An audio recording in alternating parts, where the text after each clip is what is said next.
रही है। आज इस देश में सभी पार्टियों के जो जनप्रतिनिधि होते हैं एक ही बात करते हैं कि हमारे देश को पूरी दुनिया में उसका नाम रोशन करना है और उसको ऊंचाइयों पर ले जाना है।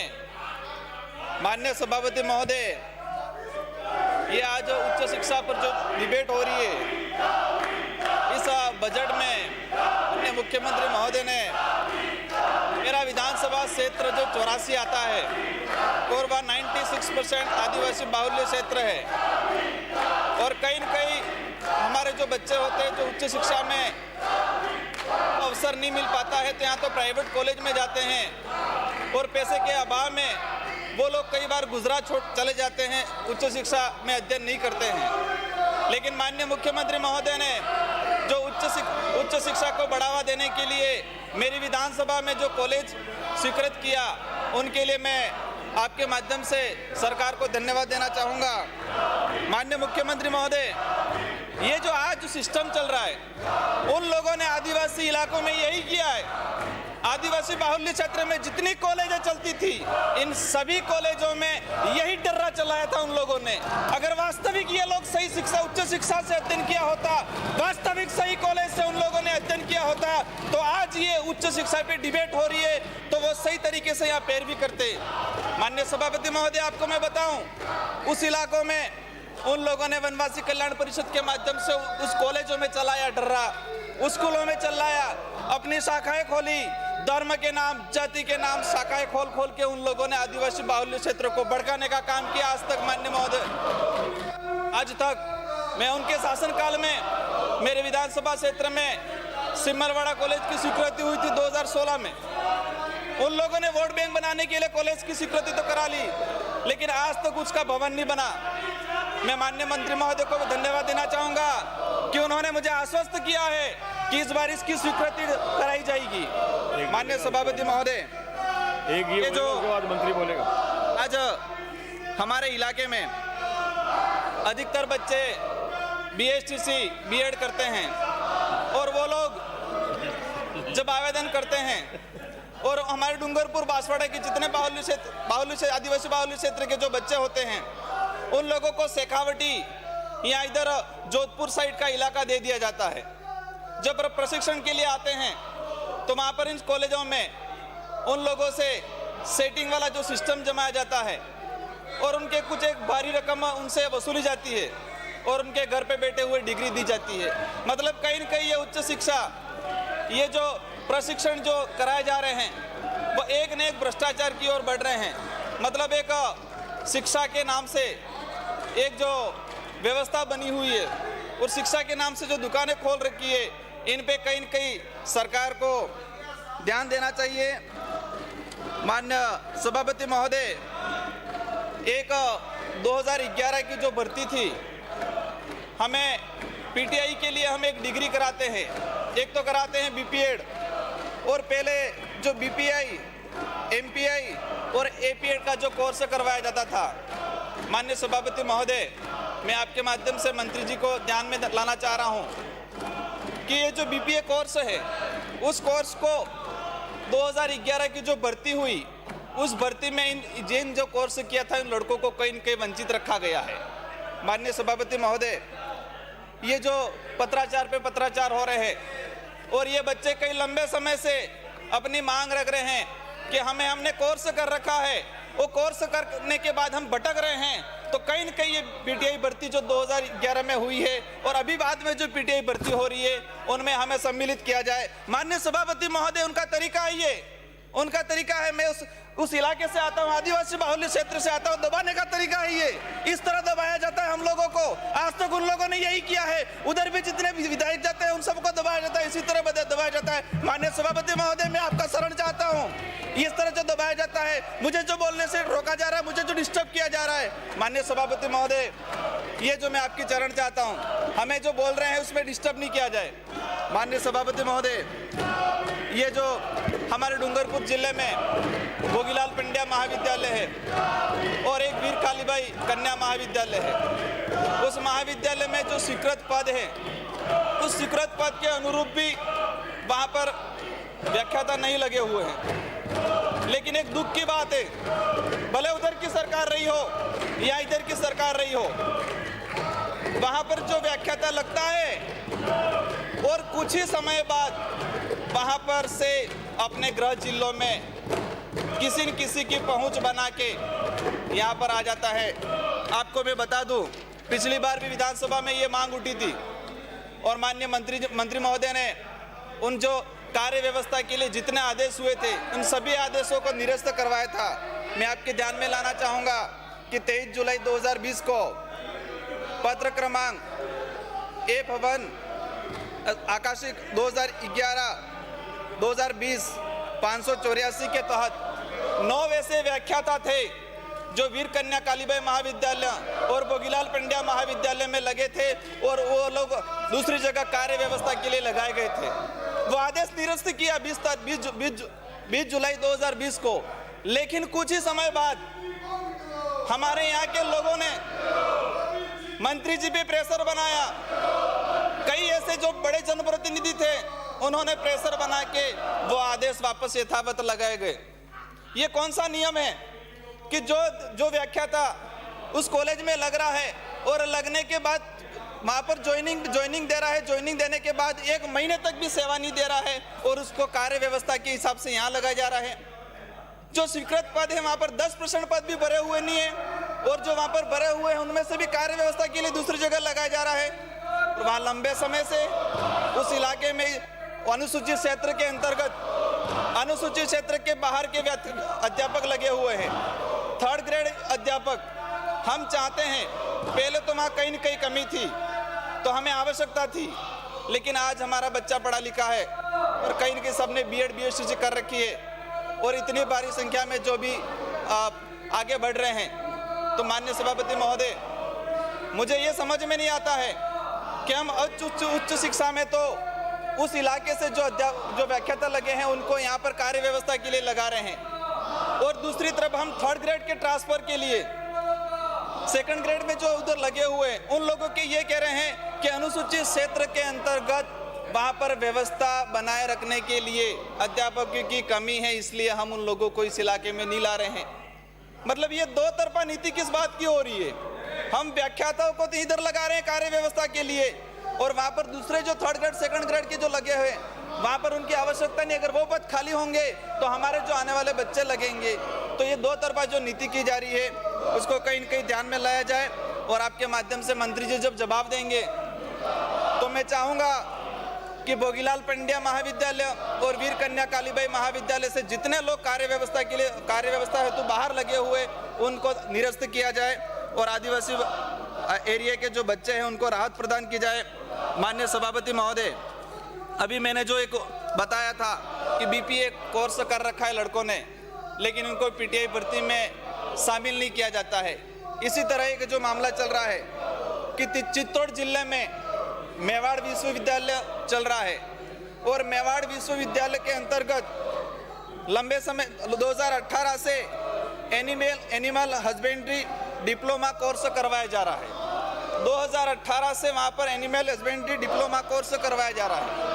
अभी तक लड़के 3rd ईयर में आ चुके हैं, वो कोर्स वहाँ पर करवा रहे हैं। अभी वर्तमान में इस कोर्स के लिए 175 लड़कों ने अध्ययन कर रहे हैं, लेकिन उस यूनिवर्सिटी ने संबंधित विभाग से उसकी कोई मान्यता प्राप्त नहीं की है। तो ये भी आने वाले समय में ये जो BPA कोर्स वाले भटक रहे हैं लड़के, इसी तरह ये लड़के भी भटकेंगे। माननीय सभापति महोदय, मैं चाहूँगा कि इस पर जांच कराई जाए और इन छात्रों को राहत प्रदान की जाए। माननीय सभापति महोदय, हमारे सबका एक भुगतान होता है, पेमेंट होता है। हम भी विधायक बने, हमारे महीने की 1 तारीख से 5 तारीख की दिन में पेमेंट आ जाता है और इस राज्य में, इस देश में जितने कार्मिक जो कार्यरत हैं उन सभी का महीने में 1 तारीख से 5 तारीख के बीच में पेमेंट आ जाता है। तो हमारे जो बच्चे हैं उनकी जो छात्रवृत्तियाँ हैं वो छात्रवृत्ति आज तक समय पे नहीं आई है। कौन सा तरीका है? मैं चाहूँगा कि राजस्थान के अंदर जो बच्चे कॉलेज कर रहे हैं उनकी छात्रवृत्ति प्रत्येक महीने की आनी चाहिए, वो भी प्रत्येक महीने की 1 तारीख से 5 तारीख के बीच में। माननीय सभापति महोदय, वर्तमान में इस देश में और राज्य में भले किसी की भी सरकार रही हो, लेकिन प्राइवेट कॉलेजों का इतना चल रहा है धंधा। हम हमारे इलाके में देखते हैं कि एक पेंचर की दुकान हो, इतना एक दरवाजा है और उस दरवाजे के बाहर लिखा हुआ है कि संबंधित या फलाना फलाना महाविद्यालय। मतलब एक कमरे के अंदर एक प्राइवेट महाविद्यालय चल रहा है। तो अब समझ में नहीं आता है कि ये महाविद्यालय एक कमरे के अंदर कैसे चल रहा है। और मैंने अभी आंकड़ा निकलवाया, उस महाविद्यालय के अंदर 200 से 300 छात्र अध्ययनरत हैं। तो वहाँ पढ़ते कहाँ हैं, बैठते कहाँ हैं, उनके लिए ग्राउंड क्या है। तो ऐसी एक नीति होनी चाहिए कि जितने ऐसे प्राइवेट महाविद्यालय जो लोग 1 या 2 कमरों में चला रहे हैं, ऐसे सारे प्राइवेट महाविद्यालय बंद होने चाहिए। अभी कोरोना काल में तो ये महाविद्यालय वाले, जो प्राइवेट महाविद्यालय वाले हैं, उन लोगों ने तो अति कर दी। बच्चों के एडमिशन लिए, उनसे फीस ली, अध्ययन नहीं कराया और उल्टा उन लोगों से फीस तो वसूल ली। लेकिन वहाँ पर जो सरकार के आदेश थे कि जो अध्ययन करा रहे हैं, जो कार्मिक सुविधा पे लगे हुए हैं या प्राइवेट जो लगे हुए हैं, उनको भुगतान किया जाएगा। लेकिन डूंगरपुर जिले के अंदर जितने प्राइवेट महाविद्यालय चल रहे हैं, कोरोना काल के अंतर्गत जो अध्ययन करवाने वाले अध्यापक थे, उनको पेमेंट नहीं किया गया है। तो ऐसे जो अनियमितता बरतने वाले महाविद्यालयों के खिलाफ कार्रवाई होनी चाहिए। माननीय सभापति महोदय, अभी जो चल रहा है कि हम छात्रों को उच्च शिक्षा में बढ़ावा देने के लिए छात्रावास की सुविधा उपलब्ध कराएंगे। मैं आपको बता दूं, डूंगरपुर जिले में एकमात्र एक सरकारी आवासीय विद्यालय है, सरकारी एक छात्रावास है। तो लंबे समय से बिल्डिंग बनी हुई है, लेकिन आज तक उसका उपयोग नहीं किया जा रहा है। जो गवर्नमेंट का कॉलेज छात्रावास है, उसके आसपास अतिक्रमण किया जा रहा है और वो भवन पड़ा हुआ है। सरकार ने पैसा लगाया है, उसका निर्माण किया है, वो बिल्डिंग बनी हुई है, लेकिन आज तक इसका उपयोग नहीं किया गया है। अभी भी खंडर पड़ा हुआ है। तो मैं चाहूँगा कि जो एक कॉलेज छात्रावास बना हुआ है, उसको शुरू करवाया जाए। माननीय सभापति महोदय, ये जो हमारा एरिया विस्तार हुआ अभी, अनुसूचित क्षेत्र 1981 में अधिसूचित हुआ था और अभी ये हमारा दोबारा ये जो 19/5/2018 को नवीन एरिया विस्तार हुआ। उस एरिया विस्तार में जब हुआ, अधिसूचना जो जारी हुई, कार्मिक विभाग का जो आदेश था, उसमें स्पष्ट था कि इस इलाके के अंतर्गत पहले की जो भर्तियां है, उन सभी भर्तियों में जो पुराना इलाका है, उन्हीं बच्चों को लिया जाएगा। लेकिन ऐसा नहीं हुआ। कई अधिकारियों ने मिली भगत करके जो नवीन एरिया विस्तार हुआ, उससे पहले की भर्ती थी, उन भर्तियों में नए एरिया के बच्चों को भी ले लिया गया है। तो माननीय सभापति महोदय, या तो वो उस क्षेत्र के अनुपात में पद बढ़ाया जाए, या फिर जितने जो नए एरिया के बच्चे लगे, उन लड़कों को उसके अनुपात में हमारे पद बढ़ाने की कृपा करें। माननीय सभापति महोदय, अभी बजट घोषणा में खेल विभाग के लिए घोषणा हुई कि प्रत्येक ब्लॉक पे ध्यानचंद स्टेडियम खोला जाएगा। ये माननीय मंत्री महोदय को मैं धन्यवाद देना चाहूँगा कि हमारे समस्त विधायकों की भावना थी और इस राजस्थान के सभी युवाओं की भावना थी। सभी को था कि हमारे खेल मंत्री युवा हैं और युवाओं के लिए कुछ न कुछ करेंगे, और उन्होंने इस बजट में राजस्थान के युवाओं को सौगात दी। उनके लिए मैं उनको धन्यवाद देना चाहूँगा। लेकिन मैं सुझाव देना चाहूँगा कि उन्होंने प्रत्येक ब्लॉक पे ध्यानचंद स्टेडियम खोलने की जो घोषणा की है, और उसमें कहा गया है कि संबंधित एरिया के विधायक या सांसद या DMFT या CSR फंड से पैसा लेंगे, उतना हम विभाग से देंगे।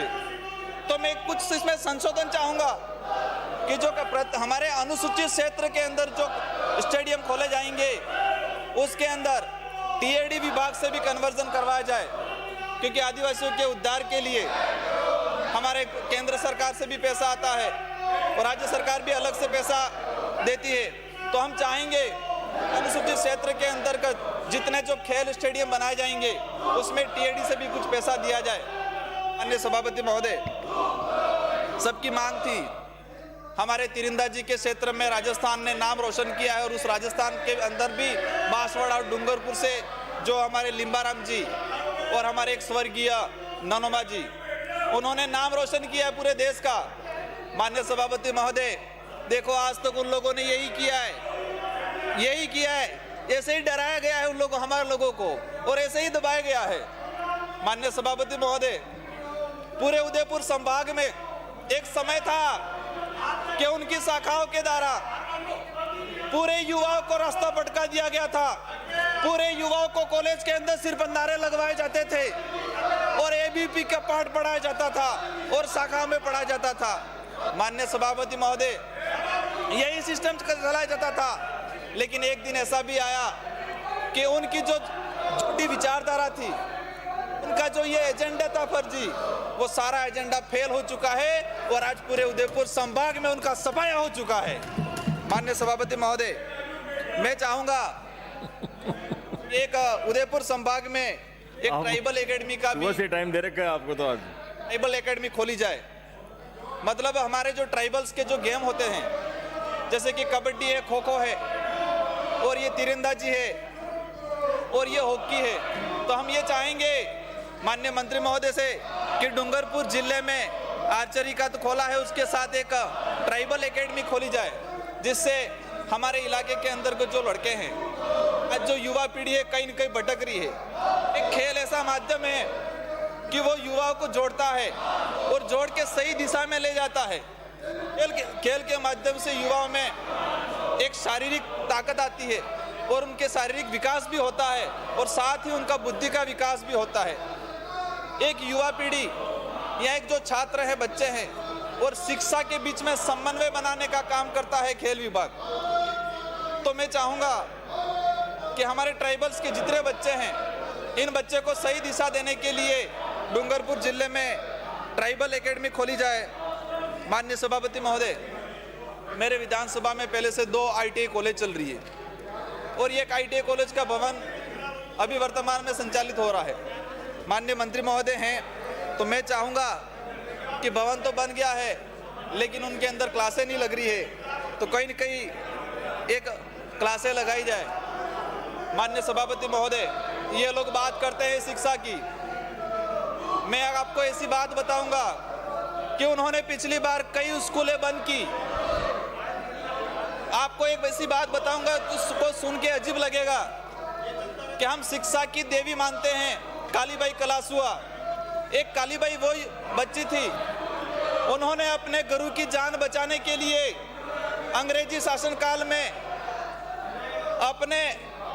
अपनी जान की परवाह नहीं की और उन लोगों ने उस कालीबाई पे गोलियां चलाई और उस कालीबाई के नाम से उनके जन्म स्थान का जो गांव है रास्तापाल, उस रास्तापाल में एकमात्र प्राथमिक विद्यालय था। मुझे दुख होता है कि उस समय राजस्थान की मुख्यमंत्री भी एक महिला थी और हमारे इलाके से एक मंत्री जी आते थे और उनकी ही विधानसभा में, आज वो मेरे विधानसभा क्षेत्र है, उन लोगों ने वो ध्यान नहीं दिया। वो शिक्षा की देवी कहला जाने वाली, हम इसको पूछते हैं और उसकी स्कूल बंद कर दी गई। सभापति महोदय, मैं आपके माध्यम से मंत्री जी का ध्यान आकर्षण कराना चाहूँगा कि वो कालीबाई कलासुआ के नाम से जो स्कूल चल रही थी, उन लोगों ने बंद कर दी गई, तो आज अब उसको स्कूल को वापस शुरू कराई जाए। माननीय सभापति महोदय, मैं ये चाहता हूँ, हम बात करते हैं कला और साहित्य संस्कृति की, तो हमारे इलाके में जो पाठ्यक्रम पढ़ाया जा रहा है, राजस्थान का जो पाठ्यक्रम पढ़ाया जा रहा है, हमने आदिवासियों के उद्धार के लिए एक विभाग अलग बनाया, TAD विभाग, और हम ये चाहते हैं कि उसी TAD विभाग के अंतर्गत जो माँ बढ़िया चल रही है और जो इस इलाके में आंगनवाड़ी चल रही है, हम ये चाहते हैं कि हम आदिवासी बाहुल्य क्षेत्र की जो संस्कृति है, जो भाषा है, जो कला है, जो रीति रिवाज है, उसका संरक्षण किया जाए और बच्चों का इसका अध्ययन किया जाए। तो ये जो पाठ्यक्रम है, उस पाठ्यक्रम के अंतर्गत हमारे इलाके की जो संस्कृति, जो रीति रिवाज है, जो परंपरा है, उन सभी को बिली भाषा के अध्ययन, बिली भाषा में उसका संरक्षण किया जाए और बिली भाषा के माध्यम से 5वीं तक के छात्रों को बिली भाषा में अध्ययन कराया जाए। और आदिवासी इलाके के अंतर्गत जितने जो महापुरुष थे, आदिवासी इलाके में जितने जो भगत हुए हैं, जितने जो जन जागरण का काम किया है लोगों ने, जो सेंगा भाई हैं, नाना भाई है, काली भाई हैं, हमारे गोविंद गुरु जो हुए हैं, हमारे जो संत सुरमाल जो हुआ करते थे, उन्होंने पूरे समाज को जन जागरण कराया था। ऐसे लोगों की जीवनी, ऐसे लोगों का इतिहास हमारे इलाके में पढ़ाया जाए। माननीय सभापति महोदय, हम बच्चों को चाहते हैं कि बच्चा पढ़े, बच्चे के सामने हम ऐसे आदर्श वचन देते हैं। बच्चों, माननीय सभापति महोदय, हमारे स्कूलों में प्रार्थना होती है, हम प्रार्थना में सरस्वती की मूर्ति रखते हैं और हम ये सभी बच्चों को ये ध्यान दिलाना चाहते हैं कि इनके माध्यम से हमें ज्ञान लेना है, ये ज्ञान की देवी है। माननीय सभापति महोदय, मैं आपसे अनुरोध करूंगा कि हमारे जो वीर कन्या कालीबाई कलासुआ जो शिक्षा के लिए शहीद हुई थी, उस वीर कालीबाई कलासुआ को प्रत्येक स्कूल में एक मूर्ति लगाई जाए और जो सुबह प्रार्थना होती है उस प्रार्थना में भी वीर कालीबाई कलासुआ की मूर्ति वहाँ पर इसकी तस्वीर लगाई जाए और उससे आने वाली पीढ़ी इससे कहीं न कहीं कुछ सीखेगी और हमारे जो बालिका है उस बालिकाओं को कहीं न कहीं उच्च शिक्षा हो, उसमें बढ़ावा मिलेगा। अन्य सभापति महोदय, आज जो इतना बड़ा जो हंगामा हो रहा है, राजस्थान की जनता ने यहाँ सभी को चुन के भेजा है, लेकिन आज इन लोगों ने ये अखाड़ा बनाया गया है।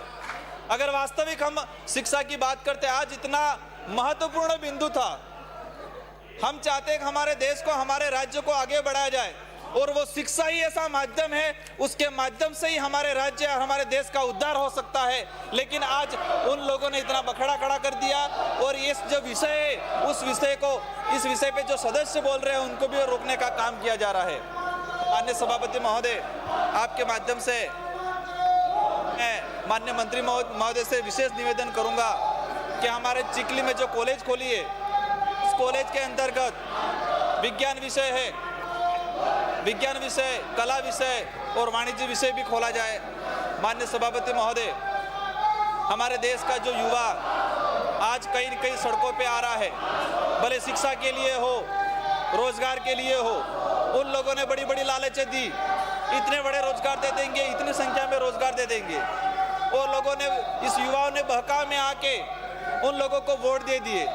लेकिन आज वही लोग जो युवाओं के वोटों से जीत के गए, वही इस युवाओं के लिए, इन युवाओं के साथ खिलवाड़ कर रहे हैं। अगर ये चाहते तो उच्च शिक्षा पे अपने अच्छे अच्छे सुझाव देते।